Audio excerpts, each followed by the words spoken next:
Welcome back to the second half of the meeting. This is the research part. I'm Anthony. Let's begin.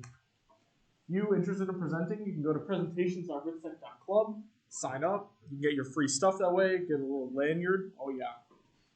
It's this easy to fill out the forms, just your name, tell me when you want to go. And then once that date starts getting closer, then I'll let you know. Oh, yeah. And then we have announcements. Join the Discord. Everyone's in the Discord. Please sign in. Go sign in. Click on the Reacts button to sign in with Obi, and then you'll get the DM. Oh, yeah.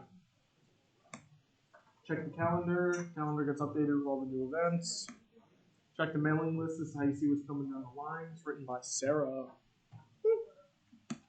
And then meet the sponsors. Woo!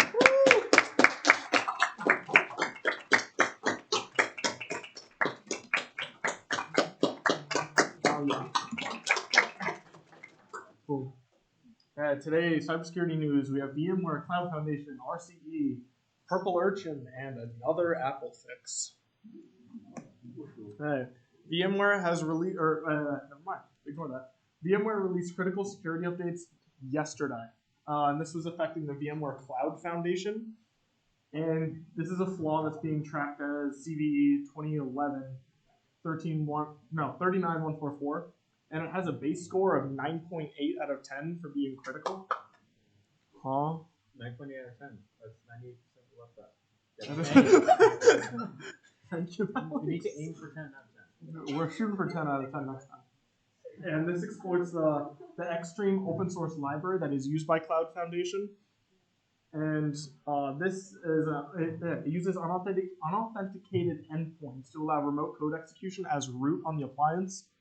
And the company in their advisory said, due to an unauthenticated endpoint that leverages Xstream for input serialization and VMware Cloud Foundation, a malicious actor can gain remote code execution in the context of root on the appliance. And that's what they said in their advisory. So this is affecting the update Xstream version 1.4.19 resolves this issue and protects all the unpatched services. And then they actually ended up releasing this update on end-of-life products because of how severe it was. Woo. Purple Urchin. Ooh. So a massive crypto mining operation was spotted in operation, like on the internet, with a Sysdig threat research team, and they dubbed They dubbed it Purple Urchin at Kubicon. That's what I meant to say. And they found more than 30 GitHub pages, 2,000 Heroku pages, and 900 Buddy accounts. And then in addition, they also found like CI/CD integration and deployment to further like exploit free cloud services.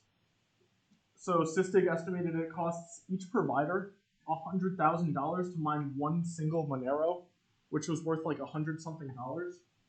And they estimated that every GitHub account is $15 per month. And then the free tier accounts of Heroku, Buddy, and others cost them between $7 and $10 per month per account. So times like 2,000 counts is quickly racks up for costs. And they're also stealing the resources from other like paying customers. So this is doubly costing each company for them to do this. And they avoid detection. They use 130 Docker images, and they only update like 2 or 3 at a time, so it's harder to tell where it's coming from. And then they have GitHub accounts that pop up and then delete after a day. They run like a bunch of codes and then just delete themselves, and then more. And to automate this, they have GitHub accounts with repositories. They execute shell scripts, and then they execute GitHub actions, start running these mining operations, and then name them random strings to hide them. And it's unknown. They still haven't found out exactly what it's used for because it's only pulling like one Monero for all this work. And they're hypothesizing that it was a test for a much larger running of this. And last is another Apple fix. Apple has released a new vulnerability patch, which makes it the 9th iPhone 0 day this year. And it was submitted by an anonymous researcher.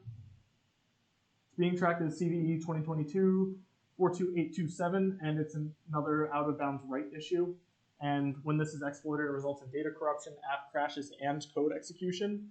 And if successfully exploited, can execute code with kernel-level privileges on an iPhone. So this impacts iPhone 8 and later, iPad Pro, all of them, iPad Air Gen 3 on, and iPad Gen 5 Plus. And they have admitted that this was caught being used in the wild. They said primarily, though, it's for like sophisticated attacks, so they're not just running it on random people, but they still say please update to improve the bounds on the code so it doesn't do that anymore.